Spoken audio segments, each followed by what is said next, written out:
a tiny little camera. It is smaller than I expected. Look at what just came into my mailbox. This is a DJI Action 5, it's Action Nano. Damn, I'm so used to the Action 5. I actually have a couple of DJI cameras, Action 5, Action 2. So yeah, I have a lot to compare this with. Let's just unbox it real quick and see what it actually looks like. My only concern, I think this is a brilliant camera. I was waiting for it for so long because DJI Action 2, which is a tiny little camera, is my all-time favorite DJI product. They thought for some reason that this was not really a successful concept and they did not produce any more tiny cameras, which was a bummer. And then, once I've heard the rumors that there will be a tiny little DJI Action camera, I thought, well, finally, we'll have the 10-bit colors, the 4K 60 sharp resolution, lovely bitrate, all the dynamic range, everything, the DJI mic connection. But then, I saw the FOV of 133, which is 13 degrees less than the Action 5 Pro, than the GoPro Hero 11, 12, 13 and all this stuff. Oh man, this camera is tiny indeed. This is a camera, oh my god. Well, good job on this, DJI. Thanks for the tiny camera. Let's just hope that it is good enough. So my assumption is that maybe, for some reason, they got it all wrong and it's 133 degrees with the stabilization turned on. So, you know, the electronic stab is cropping in a little. Oh, this is a lovely little suction cup. Almost. Oh, it comes with a little frame, which is lovely. So my assumption was that they will crop in the 155 to 143 with the stabilization, because everyone using the camera with the stab. And I will test it against the DJI Action 5 and all the other cameras, and hopefully, just hopefully, it actually is true, but I very much doubt it. Oh, this is a little thing that clips to your hat, like for the POV stuff. Ha! Lovely. Well, I don't really use it, because I'm a mountain biker, you know? So I will film POV stuff with my helmet on. Little somewhat a case, which is, I guess, great to have. I just don't really know if I actually do need it. But yeah, let it be. And one more little thing. They first introduced this with the DJI Action 2, which is indeed a lovely little accessory. And it allows to magnetically clip the camera right there. And so, yeah, now, one more lovely thing about this camera, not just that it is tiny, but also there is like, I think it is called a media dock. So there is a screen and it wirelessly connects to the camera module, so you can see what's actually going on. The build quality is a little different. It's plasticky. I wouldn't say it's bad, it's just weird. It's good, actually, it's just weird, yeah. And now the camera itself. A tiny little camera. It is smaller than I expected. I'm a nerdy guy, so I went through all of the reviews I could find on YouTube and Instagram and on like blog posts.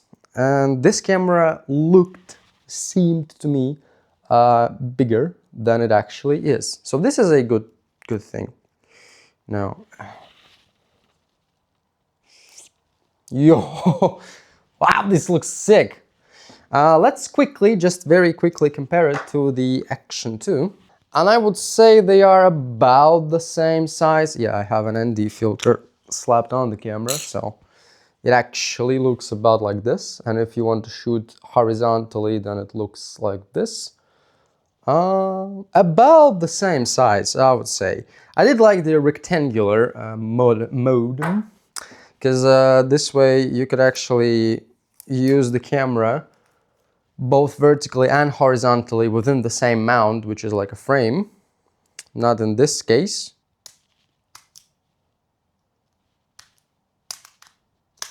Yeah, well, it works. It connects a little bit less less smoothly than I expected.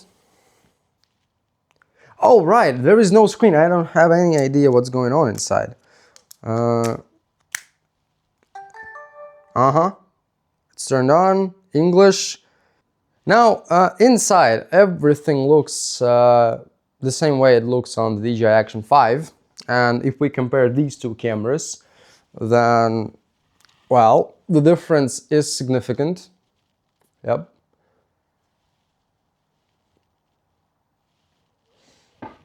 Let's just hope that the FOV is actually the way I wanted this to be. Let me just quickly go through the exposure, glamorous effects. Yeah, this is something new. Glamorous effects.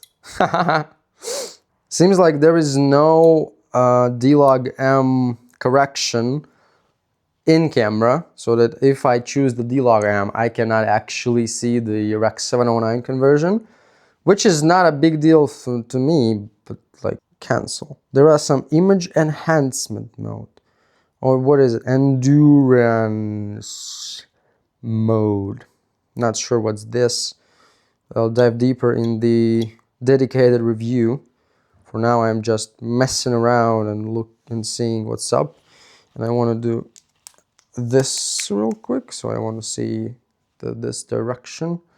Oh, okay. The interface is also a little different. You see, with the Action 5, I would just click on this preset and I would change it. But here I need to swipe up, which is not a problem at all. It's just a little bit different than it was. Okay, I can see it's not as wide as I wanted this to be. And now one more little thing I wanted to try, which is absurd, which should not work at all, but I really hope, DJI, please, if you're watching this for some reason, please make like an ultra wide lens for this one, so FOV boost lens that is compatible with the Action 4 and 5 Pro. If you could just make it compatible with the DJI Osmo Nano, that would be perfect. But I know the threads are the same, and even though there is no actual firmware update for the FOV boost lens, it does work with the camera. You just get some vignetting. Yeah, it looks okay, but it's a little wobbly and weird. But oh well, it fits, and it makes the image a little bit wider. So there could be, oh indeed, there could be a really lovely update. Let's just hope for it.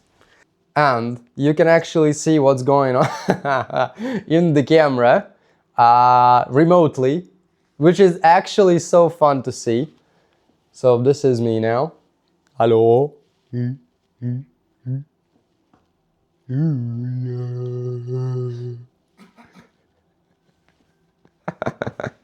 Yeah, good job, DJI. This is a lovely feature. But well, let's actually compare it with the Action 5 Pro. Well, the difference is quite noticeable. I wouldn't say it's an insane amount, but yeah, I will miss these, I don't know, what, 5-10% of field of view when I will be biking. So even this old tiny camera is technically still a little better for mountain biking because it's just wider. It says right there FOV 155. I'm not sure if you can actually see this. I'll make sure you can see this in the post-production. This is so cool. For all the nerdy people out there, I've actually compared what if we use the FOV boost lens on the DJI Osmo Nano and we compare it to the DJI Action 5 Pro. Because, well, there is no software compatibility with the lens, but it's still an FOV boost lens, so it gets the image wider. It is a little wobbly, I have to admit that, and we have the vignetting around, but well, the firmware update would just get rid of the vignetting. And then some kind of stabilization issues are not really issues, because it's fine, it's just fine, okay? And we can fix the lens correction, like we can do the lens correction in post. So if you're like a DaVinci Resolve user, or I don't know, maybe other softwares also can do this, you can just fix it in post and it looks quite nice to me. I will use this camera full-time for mountain biking now, and I just really hope that they will update it, or, well, it looks kind of funny, even ridiculous, because the lens is bigger than the camera itself. So probably they will release eventually the FOV boost lens. At least I really hope that they will. And before that, yeah. This is the setup. So yeah, thanks for watching, and see you around. Yeah, I'll make a dedicated video about this camera once I am actually once I get really familiar with it. Cheers.